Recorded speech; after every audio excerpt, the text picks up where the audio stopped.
السلام علیکم ورحمۃ اللہ وبرکاتہ۔ بسم اللہ الرحمن الرحیم، الحمد للہ رب العالمین والصلاة والسلام علی رسولہ الکریم محمد وعلی آلہ واصحابہ اجمعین، اما بعد۔ یہ سوالات شروع کریں۔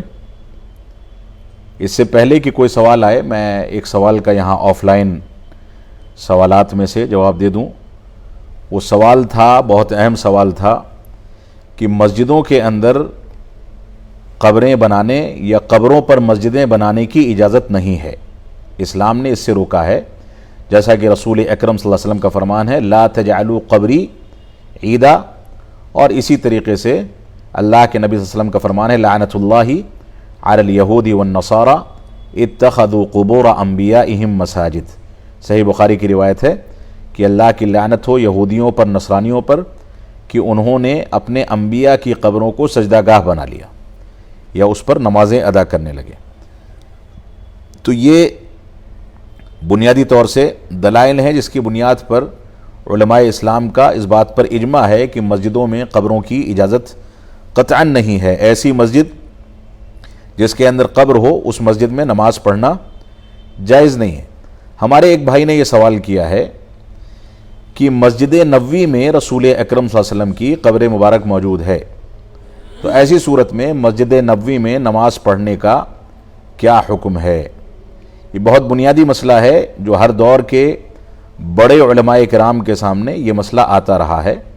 تو اس بات کو سمجھ لیں کہ رسول اکرم صلی اللہ علیہ وسلم کی قبر مبارک مسجد نبوی میں صحابہ کرام کے دور سے نہیں ہے۔ یہاں بنیاد یہ ہے، تھوڑی سی تمہید ہے اس مسئلے میں۔ بنیاد یہ ہے کہ اللہ کے نبی صلی اللہ علیہ وسلم کی وفات کے بعد مسلمانوں کے درمیان، صحابہ کرام کے درمیان اس بات کا اختلاف ہوا کہ اللہ کے رسول صلی اللہ علیہ وسلم کی تدفین کہاں پر ہو۔ بعض لوگوں نے کہا کہ بقیع کے قبرستان میں آپ کی تدفین کی جائے، بعض لوگوں نے کہا کہ نہیں، کسی دوسری جگہ کی جائے، اور روایات میں ملتا ہے کہ لولا ذالک لابرز قبرہ، کہ اگر ایسا نہیں ہوتا تو آپ کی قبر کو ظاہر رکھا جاتا، یعنی اگر اس بات کا خدشہ نہیں ہوتا کہ آپ کی قبر کے ساتھ مسلمان بدعقیدگی اختیار کریں گے، غلط قسم کے رسوم و رواج اختیار کریں گے، تو آپ کی قبر کو ظاہر کر دیا جاتا، یعنی عام جگہ پر آپ کی تدفین عمل میں آتی۔ تو اسی میں بعض صحابہ اکرام نے یہ کہا کہ ہم نے اللہ کے رسول صلی اللہ علیہ وسلم سے فرماتے ہوئے سنا ہے کہ انبیاء کی تدفین وہیں پر ہوتی ہے جہاں ان کی وفات ہوتی ہے۔ تو اللہ کے رسول صلی اللہ علیہ وسلم کی وفات حضرت عائشہ صدیقہ رضی اللہ تعالیٰ عنہا کے حجرہ مبارکہ میں ہوئی تھی، لہٰذا وہیں پر آپ کی تدفین عمل میں آئی، اور وہ قبر جو ہے، قبر مبارک، مسجد نبوی سے قریب تو تھی لیکن اس سے متصل نہیں تھی، الگ تھی، اور اس میں تدفین کرنے کے بعد اس کو بند کر دیا گیا۔ بعض روایات میں یہاں تک ملتا ہے کہ اس میں ایک چھوٹا سا شگاف تھا۔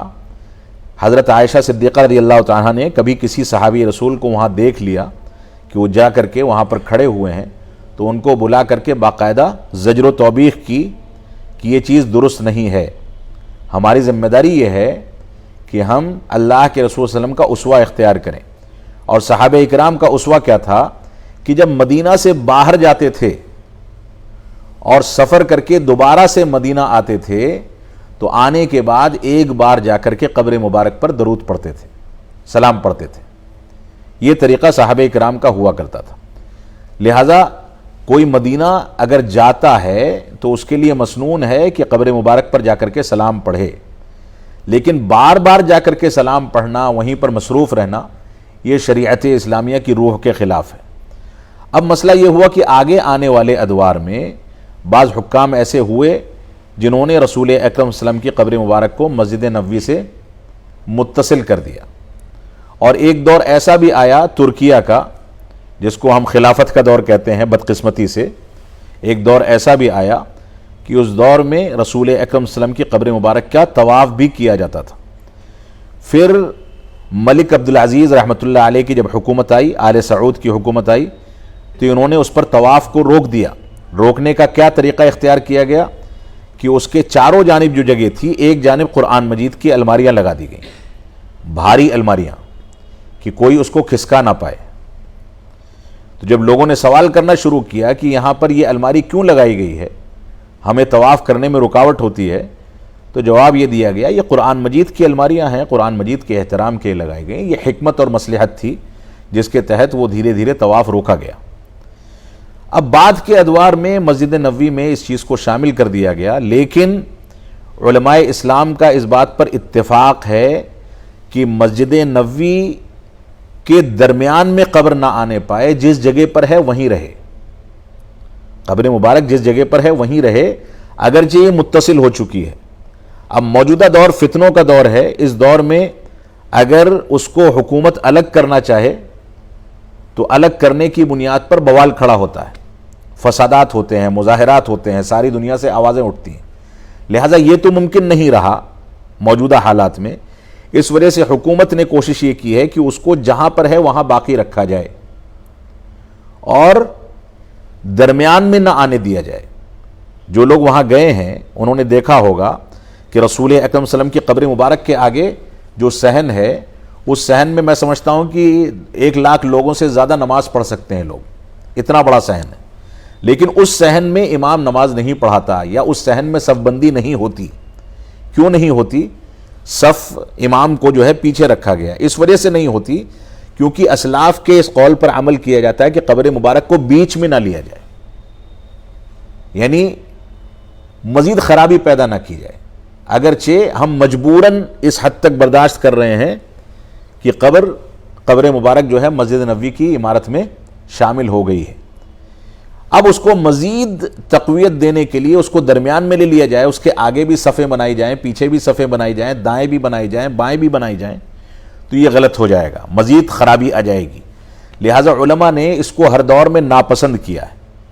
یہ سوالات ہر دور کے علماء سے کیے گئے، علماء نے ناپسند کیا ہے کہ اس طریقے کی صورتحال اختیار کرنا مسلمانوں کے یا اسلامی تعلیمات کے مزاج کے صریح خلاف ہے، لیکن کیونکہ مسجد نبوی کا معاملہ ہے، ایک نماز کا ثواب 1000 نمازوں کے برابر ہے، اور رسول اکرم صلی اللہ علیہ وسلم کی مسجد ہے مسجد حرام مدینہ منورہ، اور اللہ کے نبی صلی اللہ علیہ وسلم اس کے بارے میں فرماتے ہیں کہ جیسے اللہ رب العالمین نے مسجد حرام مکہ مکرمہ کو حرام کیا، حرمت والا قرار دیا، ویسے ہی میں اپنی مسجد نبوی کو حرمت والا بناتا ہوں۔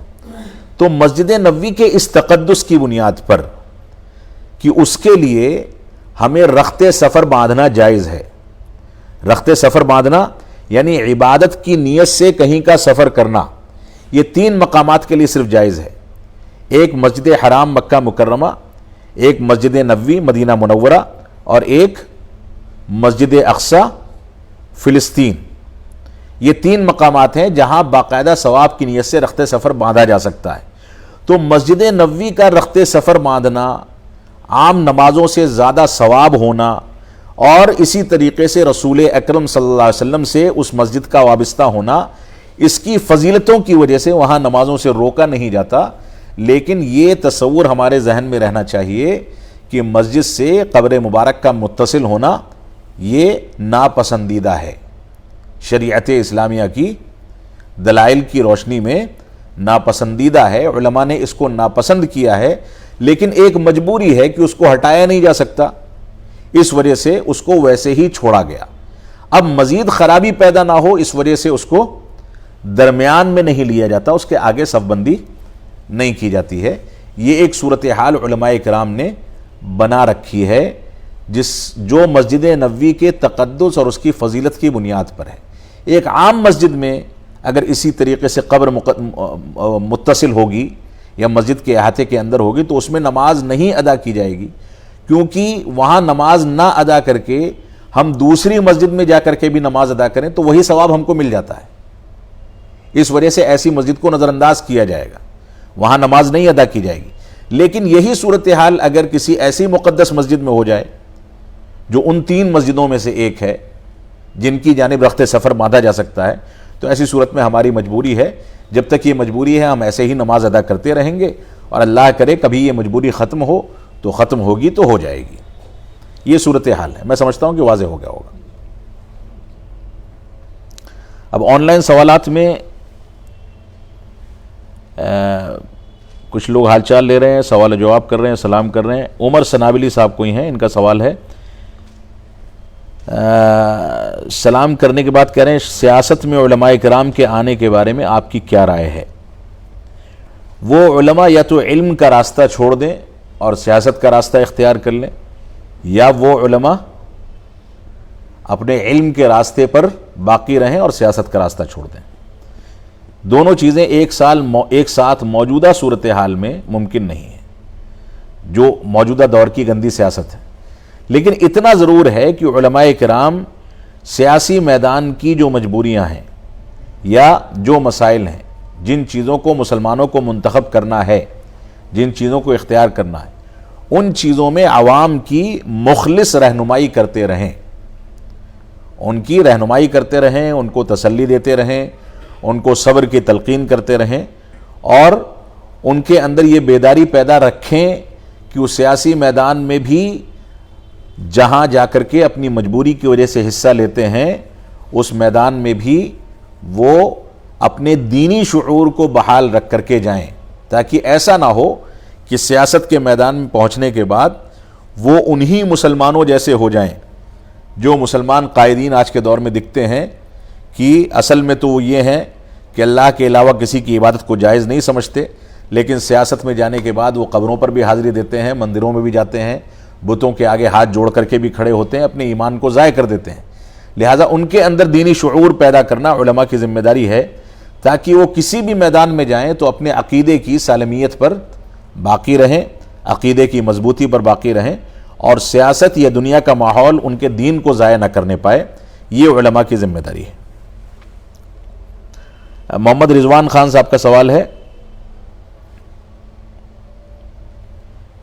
سلام کے بعد کہہ رہے ہیں قرآن مقام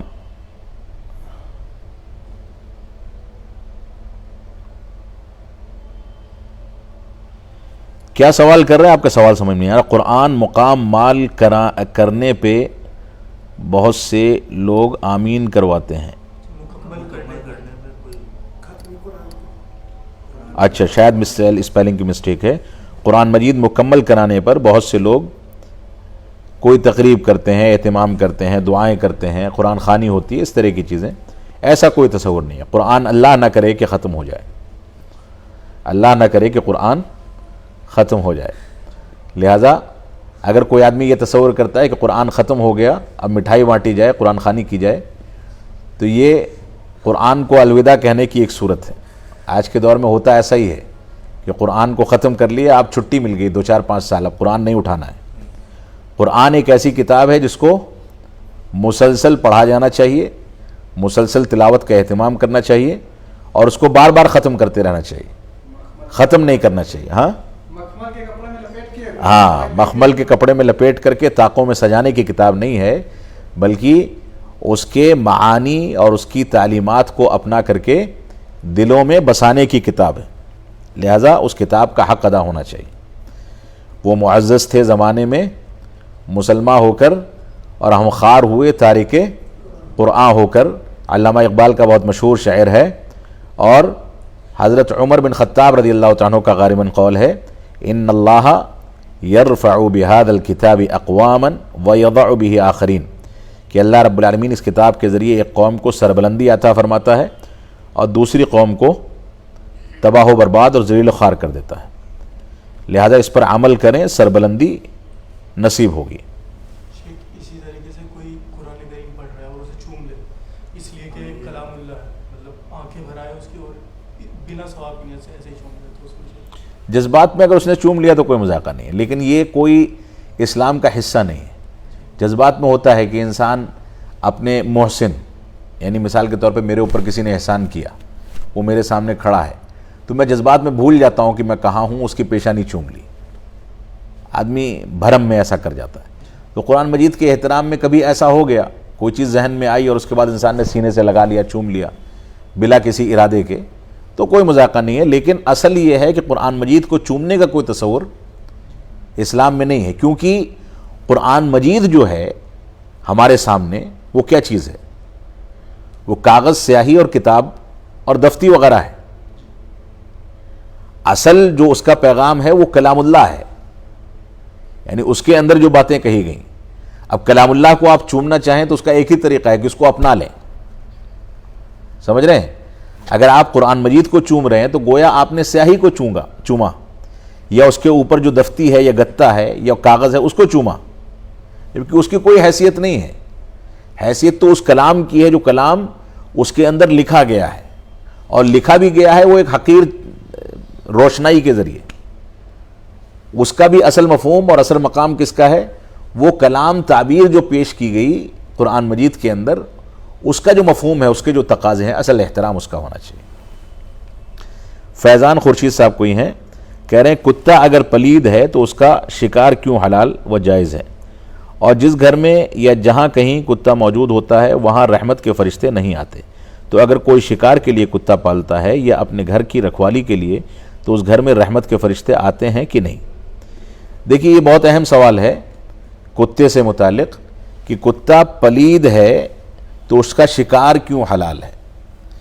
دیکھیے بنیادی طور سے کتا اگر ہمارے کپڑے سے یا ہمارے جسم سے کبھی ٹکرا جائے اور وہ خشک ہے, یعنی اس کے جسم پر کوئی گیلی چیز نہیں ہے, تو ایسی صورت میں وہ ناپاک نہیں کرتا ہمارے جسم کو. ایک مسئلہ یہ ہے.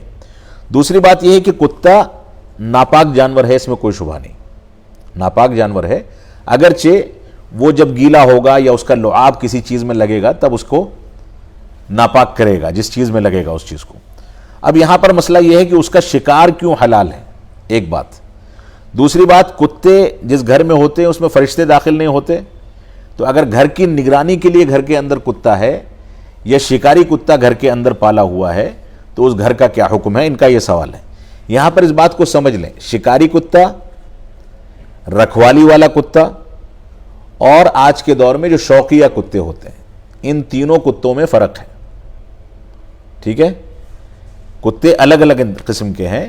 کچھ کتے ایسے ہیں جو خاص نسل کے ہوتے ہیں, جیسے آج کے دور میں جاسوسی کرنے والے کتے. آپ نے دیکھا ہوگا پولیس والوں کو ٹرین میں جب چلتی ہے ٹرین تو اس سے پہلے لا کر کے وہ چیک کرتے ہیں کہ کوئی غلط انداز کی چیز کسی نے نہ رکھ دی ہو. تو وہ صلاحیت مشینوں کے اندر بھی نہیں ہے جو صلاحیت کتے کے اندر ہے. اس طرح کی خاص نسل کے کتے جو سونگ کر کے جاسوسی کرتے ہیں یا شکار کرنے کی صلاحیت ان کے اندر ہوتی ہے, یا اسی طرح سے گھر کی نگرانی کے لیے پالے جاتے ہیں, یہ کتے گھروں کے اندر نہیں رکھے جاتے, بلکہ ان کو قابو کرنے والا ان کا ٹرینر ہوتا ہے, اور ان کو گھر کے باہر کے صحن میں یا ان کے لیے کوئی خاص جگہ ہوتی ہے وہاں رکھا جاتا ہے. رات کے وقت میں ان کو گھر کے اندر یا گھر کی باؤنڈری کے پاس چھوڑا جاتا ہے کہ کوئی شخص غلط انداز کا اندر داخل نہ ہو جائے. تو یہاں پر مسئلہ جو ہے, گھروں کے اندر جو کتے پالے جاتے ہیں شوقیہ, جو کتے نہ شکاری ہوتے ہیں, نہ جاسوسی والے, اور نہ گھر کی نگرانی کرنے والے, ان کتوں کے سلسلے میں شریعت نے یہ حکم دیا ہے. اب جہاں تک مسئلہ خاص نسل کے کتوں کا ہے جن سے کچھ ہم کو فائدہ ہو سکتا ہے, تو ان کو ان اصول و ضوابط پر پالنا جائز ہے جن اصول و ضوابط پر وہ نسل کے کتے پالے جاتے ہیں. گھر کے باہر رکھا جائے گا, اندر اپنے ساتھ نہیں بیٹھایا جائے گا.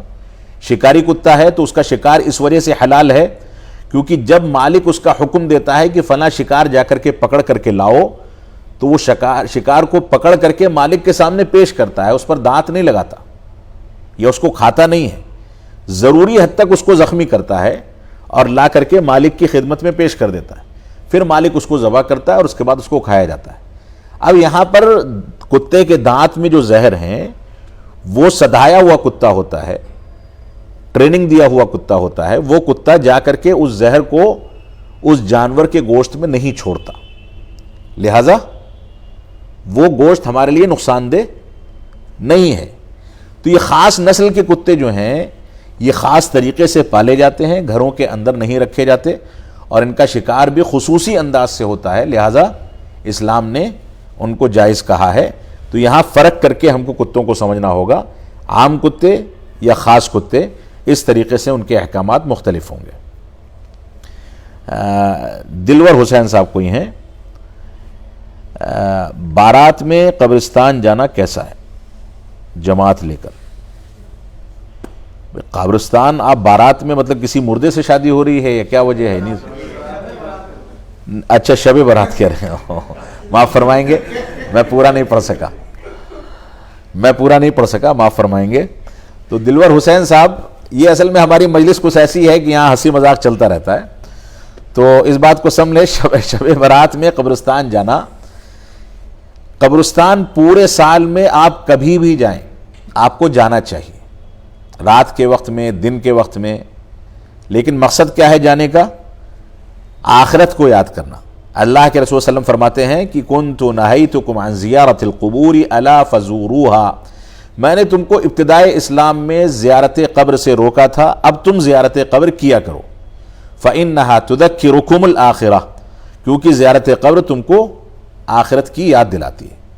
یہ بنیادی مقصد ہے قبرستان کی زیارت کا. اب 15 شعبان کے ساتھ یا سال کے کسی بھی رات یا دن کے لیے قبرستان کی زیارت کو خاص کرنا کہ فلاں تاریخ میں ہی ہم قبرستان کی زیارت کریں گے, اگر ہم تاریخ متعین کر دیتے ہیں تو یہ بدعت ہے. کسی بھی ایسی عبادت کے لیے جو عبادت مسنون تو ہے لیکن شریعت نے وقت متعین نہیں کیا ہے, دن متعین نہیں کیا ہے, اس کے لیے ہم اپنی طرف سے وقت یا دن متعین کریں گے تو بدعت کے زمرے میں آ جائے گا. لہذا زیارت قبر مسنون عمل ہے, اس کو کیا جانا چاہیے, لیکن اس کے لیے دن یا تاریخ متعین کر دی جائے تو یہ غلط ہے. 15 شعبان یعنی شب بارات میں وہاں پر جا کر کے باقاعدہ قبرستان کی زیارت کرنا, اس تاریخ کو یا اس رات کو خاص کر کے, یہ بدعت کے زمرے میں ہے, اس سے ہمیں بچنا چاہیے. کوئی آدمی معمول کے مطابق اکثر جاتا رہتا ہے اور اس رات میں بھی اس کی طبیعت چاہتی ہے اور وہ جا کر کے زیارت کر لے, اس نیت سے نہیں کہ میں 15 شعبان کی وجہ سے جا رہا ہوں, تو کوئی مذاقہ نہیں, وہ جا سکتا ہے. جی کوئی حدیث جیسے ہے تو سعودی عرب کے علماء اس کو کہتے ہیں کہ ضعیف ہے, اور یہاں انڈیا پاکستان کے کہہ دیتے ہیں صحیح ہے, تو اگر اس پہ عمل کر رہے تو کیا وہ بدعت ہوگی؟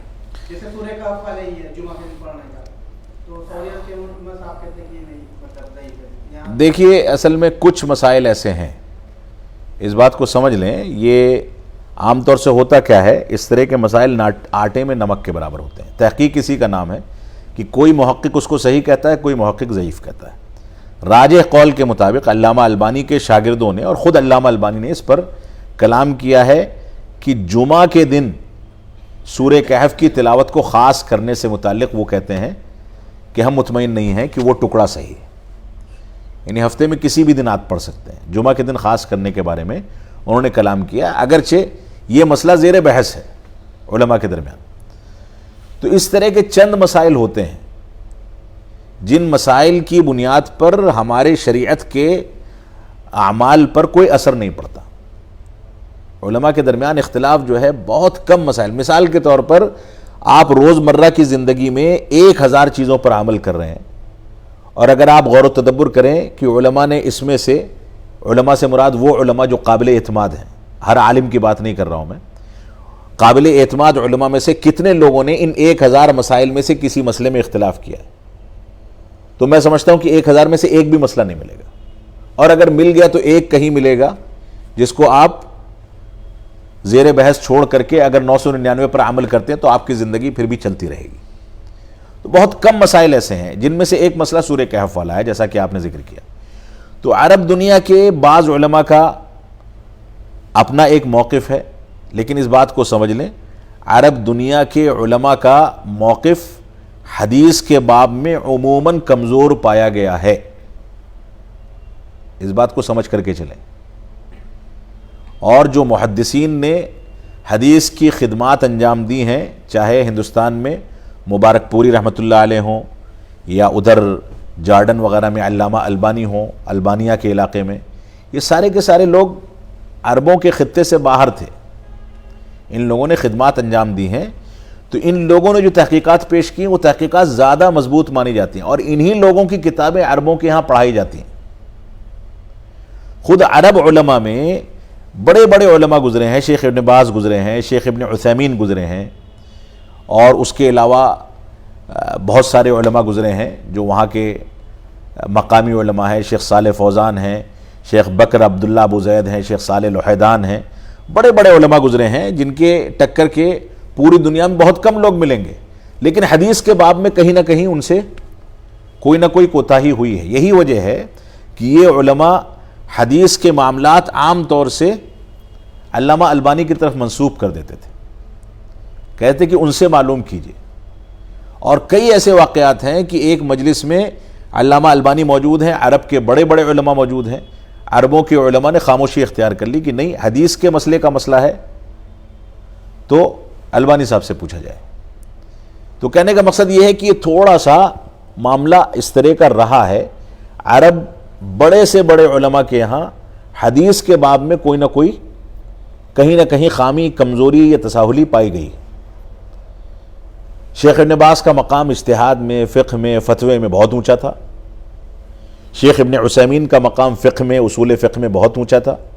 شیخ بکر عبداللہ ابو زید کا مقام شریعت کے منہجی مسائل میں بہت اونچا تھا. یہ اپنی جگہ پر امام کی حیثیت رکھتے ہیں, لیکن حدیث کے باب میں جو مقام علامہ البانی کو حاصل ہے وہ ان لوگوں کو حاصل نہیں ہے. لہذا ہماری تحقیق کا یہ تقاضا ہے کہ ہم کسی مسئلے میں اگر یہ دیکھتے ہیں کہ کسی مسئلے میں ہمیں کنفیوژن پیدا ہو رہا ہے کہ فلاں نے ایسا کہا, فلاں نے ایسا کہا, تو ہمیں ان مسائل, اولاً تو وہ مسائل بہت کم ہوں گے. دوسری بات یہ کہ اگر وہ مسائل آ جاتے ہیں 1000 میں ایک مسئلہ, تو ایسی صورت میں ہم قابل اعتماد محدثین کی جانب رجوع کریں, کسی قابل اعتماد عالم کے ذریعے ان کا نظریہ معلوم کرنے کی کوشش کریں, اس پر عمل کریں, انشاءاللہ ہمارے لیے کافی ہے. جی جی ہاں, اس طرح کے مسائل ہیں, بعض مسائل ہیں, بہت کم مسائل ہیں, کوئی ایسا بڑا مسئلہ نہیں ہے. انشاءاللہ کوئی ایسا مسئلہ نہیں ہے.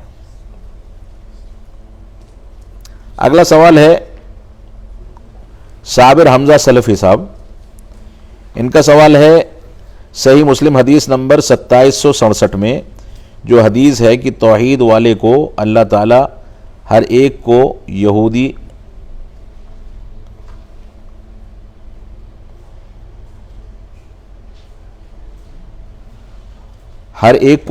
دے گا اور اس توحید والے کے گناہ اس پر ڈال دے گا.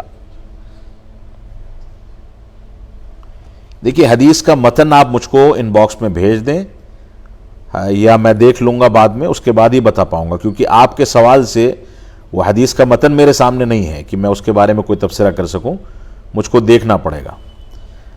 کوئی عبد النور صاحب ہیں, انشاءاللہ ان باکس میں آپ کو جواب دیتا ہوں بعد میں. عبد النور صاحب ہیں, بریلی کی مسجد میں نماز پڑھنا چاہیے کہ نہیں؟ اچھا, بریلوی کی مسجد میں نماز پڑھنی چاہیے کہ نہیں؟ دیکھیے ہر ایسا امام جو بدعت مکفرہ کرتا ہے, یعنی ایسی بدعات انجام دیتا ہے جو اس کو کفر تک پہنچاتی ہیں, یا ایسا امام جو شرک اکبر کا مرتکب ہے, اس کے پیچھے نماز درست نہیں ہے, الا یہ کہ آپ نے پڑھ لی, آپ کو علم نہیں تھا کہ وہ بدعت مکفرہ کرتا ہے یا شرک اکبر کرتا ہے, آپ نماز سے فارغ ہو گئے, تب آپ کو علم ہوا, تو نماز کے اعادے کی ضرورت نہیں ہے, وہ نماز آپ کی ہو گئی.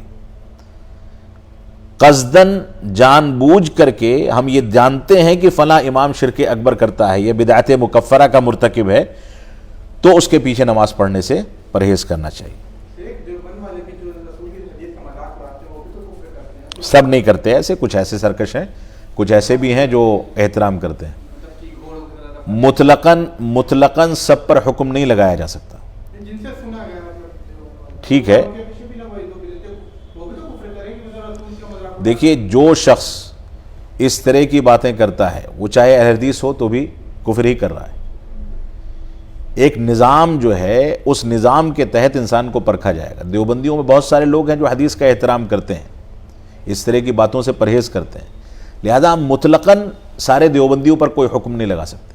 لیکن ان میں کوئی ایسا ہے جو حدیث کا مذاق اڑاتا ہے, اس کے سامنے باتیں رکھی جاتی ہیں, پھر بھی رجوع نہیں کرتا, تو ظاہر سی بات ہے بہت بڑا جرم کر رہا ہے, اس کے پیچھے پھر بچنا چاہیے آدمی کو اس کے پیچھے چلنے سے. لیکن یہ عیب کسی کے یہاں بھی ہو سکتا ہے, لہذا ہم کسی ایک مکتب فکر کا نام لے کر کے اس کے کسی ایک شخص کے عیب کی بنیاد پر پورے مکتب فکر کو متہم کریں, یہ مناسب نہیں. بہت سارے ایسے لوگ ہیں جو اہل سنت والجماعت یا اہل حدیث میں ہیں اور حدیث کا انکار ان سے پایا جاتا ہے, لہذا ہم اس کی بنیاد پر اس ایک شخص پر تو حکم لگا سکتے ہیں, پوری جماعت پر حکم نہیں لگا سکتے. اس وجہ سے ہمیں حکم لگانے میں محتاط ہونا ہوگا. ایک شخص کی وجہ سے پورے مکتب فکر کو, پوری جماعت کو متہم کر دیا جائے, یہ انصاف کی بات نہیں. بہت سارے امام ہوتے ہیں جو بولتے ہیں کہ بلند آواز میں آمین نہیں بولنا چاہیے. ہاں ان کا عمل ہے, ان کو سمجھا, ان تک بات پہنچے گی, ان کو بتایا جانا چاہیے کہ یہ چیز جو ہے حدیث سے ثابت ہے, اس کے باوجود وہ انکار کرتے ہیں تو غلط ہے.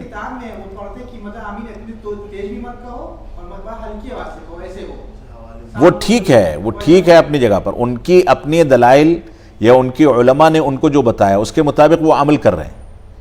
لیکن یہاں پر ہمیں یہ سوچنا ہوگا کہ کیا ہم نے ان کے اس عمل پر جا کر کے ان کے سامنے دعوت و تبلیغ کی ہے, ان کو بتایا ہے کہ آپ جو عمل کر رہے ہیں وہ حدیث کے خلاف ہے. حجت تب قائم ہوتی ہے جب ہم ان کے سامنے دلیل پیش کر دیں, اور حجت قائم کیے بغیر کسی پر حکم لگانا غلط ہے.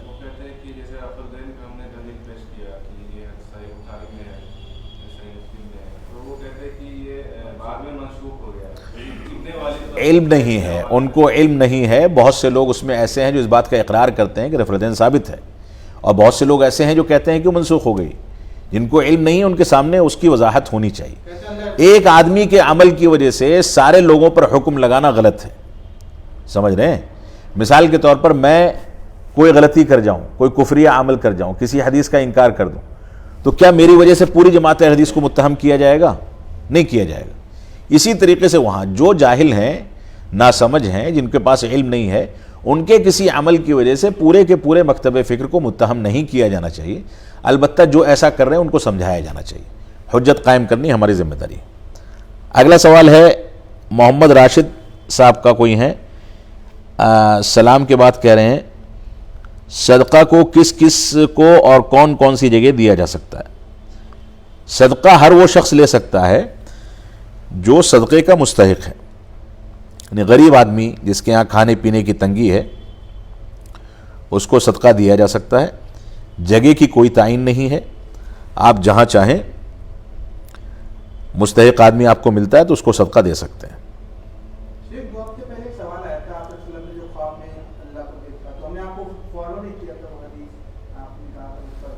دیکھیے میں بھول گیا بالکل, آج دوبارہ ری فارورڈ کر دیجیے گا آپ انشاءاللہ. ایک سوال ہے محمد رئیس اللہ سلفی صاحب کوئی ہیں, جو لوگ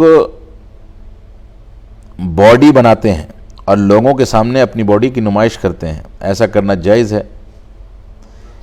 یہ جو بناتے ہیں ان سے کہیے ایک پمپ خرید لیں, اور یہ سب باڈی بنانے والی جو آج کل بھوت سوار ہے نا, یہ گولیاں کھا کھا کے ہوتا ہے, غلط انداز کی دوائیں کھاتے ہیں اور غلط انداز کے پاؤڈر کا استعمال کرتے ہیں, جس کی وجہ سے کینسر بھی ہو رہا ہے.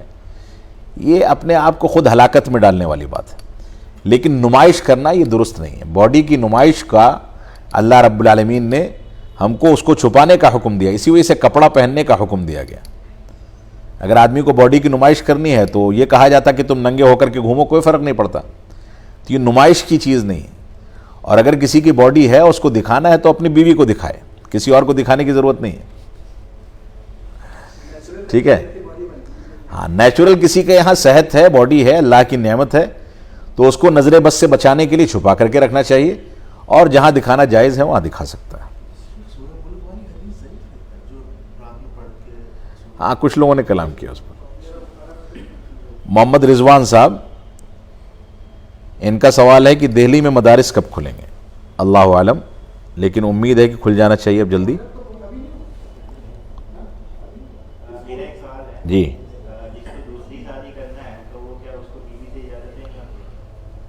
نہیں, اجازت کی کوئی شرط تو نہیں ہے, لیکن معاملہ ایسا ہے کہ بعد میں وراثت میں مسائل پھنس جاتے ہیں. اس کی وفات ہو گئی تو بیوی آ کر کے کھڑی ہو جائے گی, میں بھی اس کی زوجیت میں تھی, اب میرا بھی اس مکان میں حصہ ہوگا, میرے بچوں کا بھی حصہ ہوگا.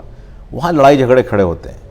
لہٰذا اگر انسان کے اندر اتنی مردانگی ہے کہ وہ دوسری شادی کرنا چاہتا ہے تو اتنی بھی مردانگی ہونی چاہیے کہ پہلے بیوی کو بتا سکے.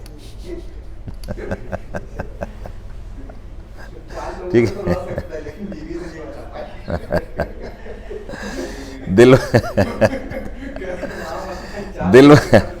دلور حسین صاحب یہ کہہ رہے ہیں شب برات میں شیرینی کرنا کیسا ہے؟